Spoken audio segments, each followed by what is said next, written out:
whakatala whātu le nei fo ia so fau mai Samoa, ai o le tautua lau Samoa Entertainment TV, le malu o whaafonga mai New Zealand, au se talia mo whelapa lo langi o le ema wa mai e tātou whaasalaunga, ia alo maia o le tautua le nei, whai pea a lau Samoa Entertainment TV. Ua whaamawina nei lea so fito o mati lua o lua lima, maasa ua mōli mawina ai le tunu ule malepe o le taitainga o le malo o le fas, po o le whaatuatua i le atua Samoa o tasi lalo le taitainga, a le fionga le pāle mia fia mena o mi mata awhai na ua sava vali i fafo, se vaenga o langin kāpeneta.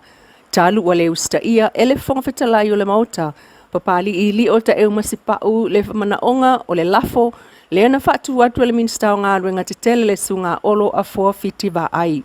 Au se mail whaafonga se vaenga o le nā whetotoa i o le māloina ua ta uatu iai le fonga whetalai, e le ai se vaenga o le tūlafono whaavae le vaenga whaavalu mo le vaenga lima iwa, e whaavae iai le lafo e awa ese ai le fonga whetalai.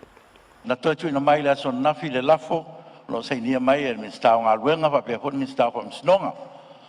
Ia o le ano liu lavo le lafo, mo si le fia pare mene.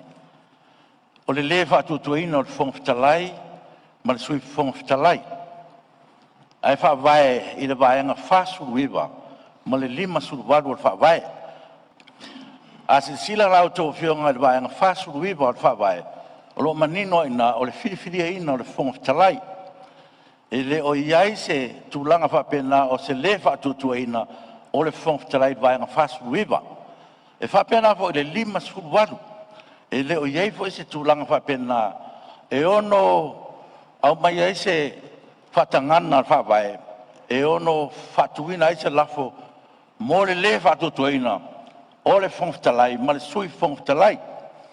E se mei e lua, e le leifo le maramama o tātou parmene, e se mei e lua, o lafo iana mai atu nei, o le whatutuina o le kapeneta, o lo manino lawa i tono o le whawae, torsu toru, pui lua, pui pi. Manino in express words, no confidence in the cabinet. Express words. Lala na lena, fai e tātou lafo i e lua na mai atu nei. A ole se lafo, se le whatutua ina o le whongtalai, ma sui whongtalai, i to tonu o tātou tū lafo na whawae, ma tū lafo na tū maua maota. Ia o leo te wha maru lua tu ai. O le whawae na se wha unga poi wa batu, e le whongtalai. Ia mo le pui a lava, o le no foa tātou tunu. Ia e peo na o sa whai atuai, nei se tu lou. O te tūla i atu le nei tai au e whaisina tala tau na whaapula te isi vaenga o tūla whono. O no leo saunua manino lava lau fionga. E le aini tūla whono. E ono au mai ai se mata upu whapea e tu tonu o le. Malia lau fionga sui parmia? Malia sui parmia? Se te tala Malia sui parmia? Malia mai. O leo o umana tu watu le silafo. Maria fai lau tusi o le fono. O le lafo lea lau fionga. O lo wha manino tuai vaenga o le tūla fono. O a fianga o lau fionga le mata upu le nei. E le lei o le tatua ngai no i le lafo lea. Lau fionga le fonga fitalai. Na tatua tolo mai e la e fai le lei se tatua tala. La ana o le pule o le tūla fono. O le pale meni. O le wa fai atu. Lau fionga sui pale mia. Maria lau fai atu no fua. Lau fionga le fonga fitalai. E whai ano o siri atu lau fionga. Malie, lau fionga le. Pe na e ta pā se finangalo o le loia siri. E winga i mta upuri nei. E alau no o tula i atu. Ona le whata o matfoi le tato mta upuri lava i aso. Na ta pā le finangalo loia siri. Lima taita ilai lau fionga. Mtato uma.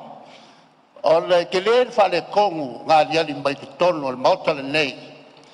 I lo pālota, ai le ai sau pālota, tau rai pālota. Ia, malie le tatai le tuanga. Malie le tatai le tuanga. Patali. Malie. A mako sa vali lo i whafo. Malie lau fionga. O na watu le iate oe. Malie. Mako ke le whakua koe ka foi oe.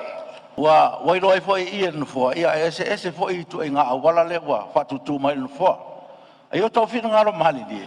O le tāua o le loia sili. Ia, o lo iai lava le lo ia whapitoa a le whongwhitalai. O le loia sili e fito I tonu lava le palemia ma le kapeneta. O le tulaga la. Alo lau fionga. O le ala fina ngalo o lau loia. Ia, o le wa fai atu whaiunga.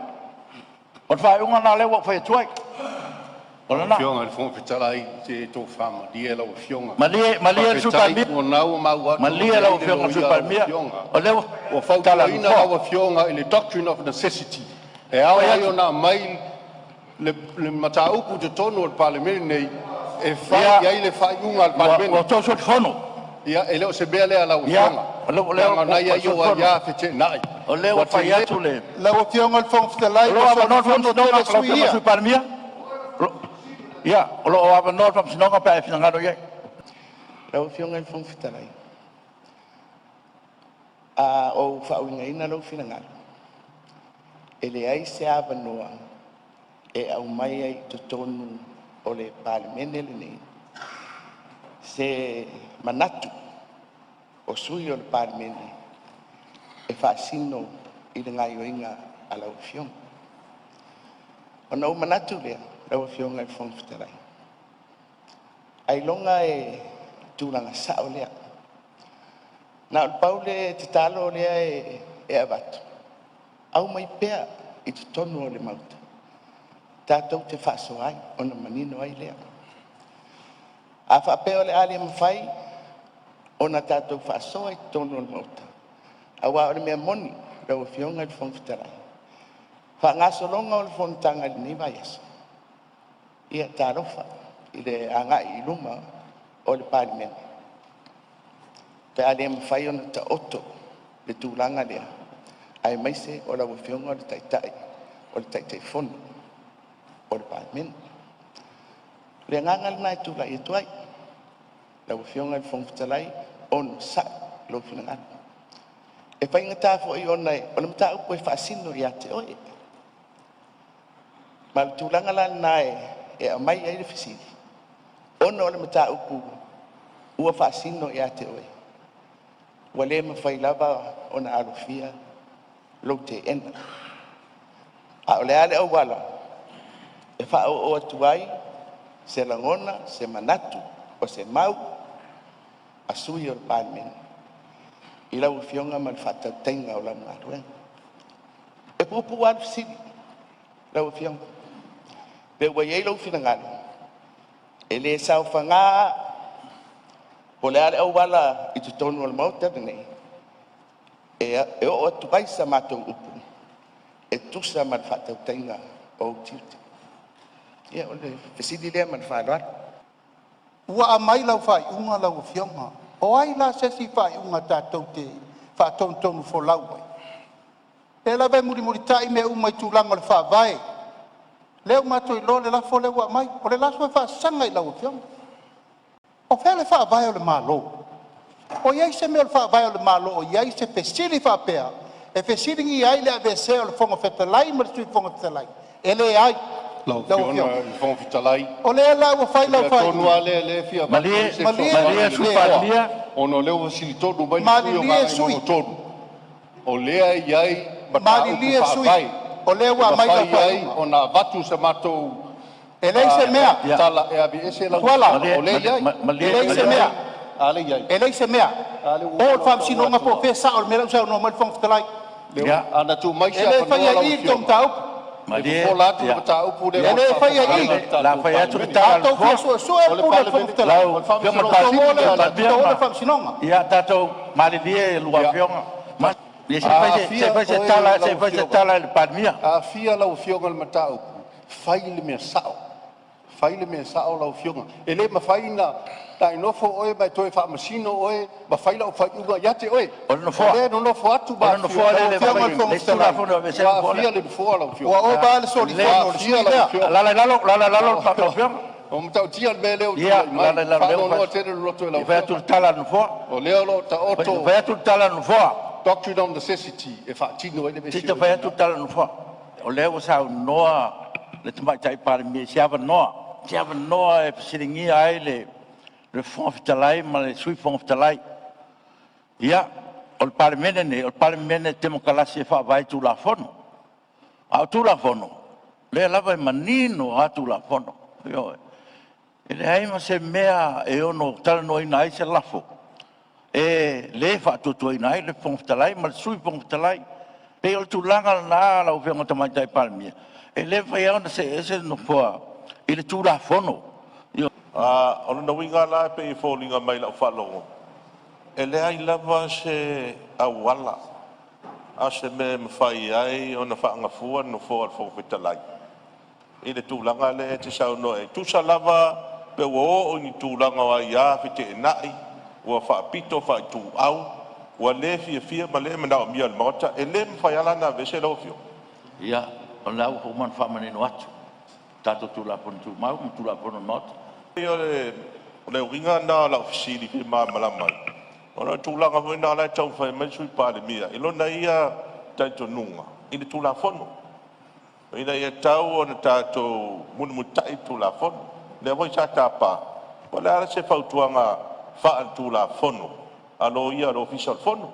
Malo i siri. O me le tātou solo nunga tūla fono. Na le tūla i mei leo se vesi.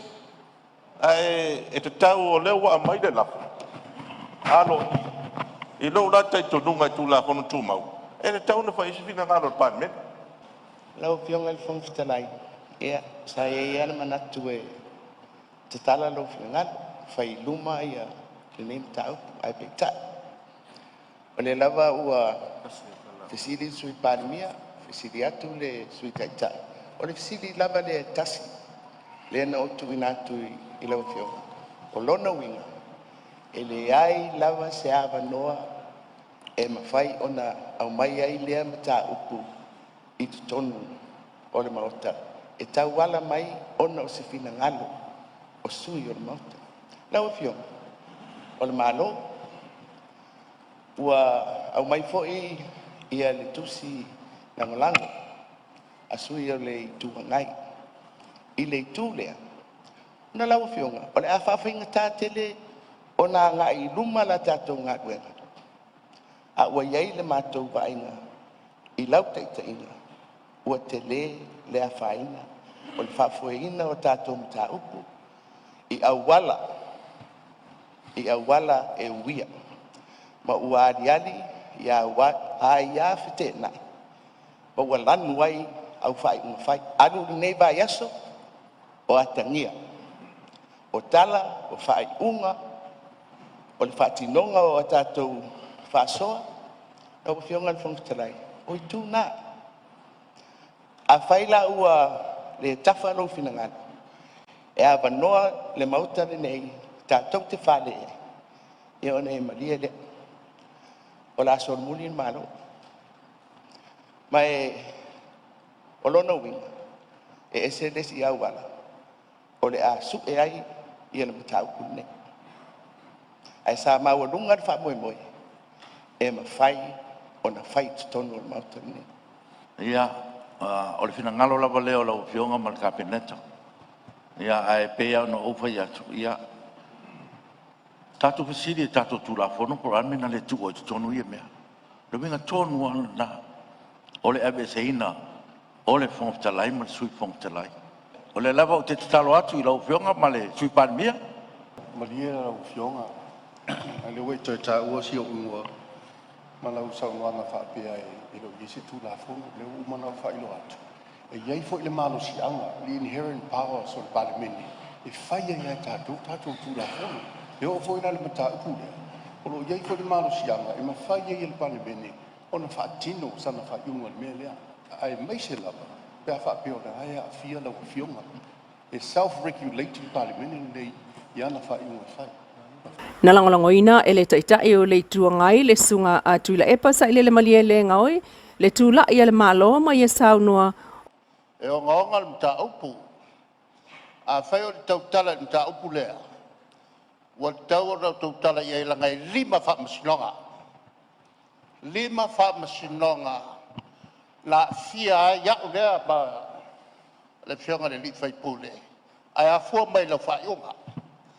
Lela, e tau tele ia te mato, le tūlanga lea, e tau ta tūtala noa.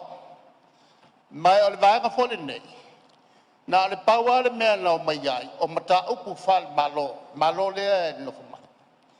A whai loa e whai se whai unga al malo, wa mutai I, ale a mutai fo ima, mal matu toi au wai, I le whono le nei. Leo whionga le whongtalai o le matu manatu na ua watu. Wa silinga tani seu, le se mata upu. Mai e onga mata upu na fiai batou, ai masi au le nei, 5 whamasnonga. La waonga whamasnonga, lau toi whailes, whatau I lau whai unga. Ona ele tala whengai. E lau whionga whongtalai. A whai e sa vali le malo, o le malo e pulea tātou ngāruenga. Ua mātou sa vali whong. O le whai unga. Leo mau atu lau finangalo. Peitai na whaatu le lafo e lufi mo le tolo po ngā ruenga mwhapena fo ona apo mai le whaipule o ngā ngai fo maunga tolu. Ma whaale walo ia le whionga le pālemia le lafo le tolo po le pālemene se ia iai se isiasa o ma whaalua ele sunga ile sui pālemia. Whapena loa ona tolo tawal manga le pālemene o le anso fitu o mati e ia se taimi e pei ona saunoa le whongwhetalai o le mawata papali I li o ta eu masipau. Lau Samoa Entertainment TV malana tautua mai Samoa le nei fo iaso papopunga le aso atai au mantua le Wendy's Design mo so la e pe au mai Samoa.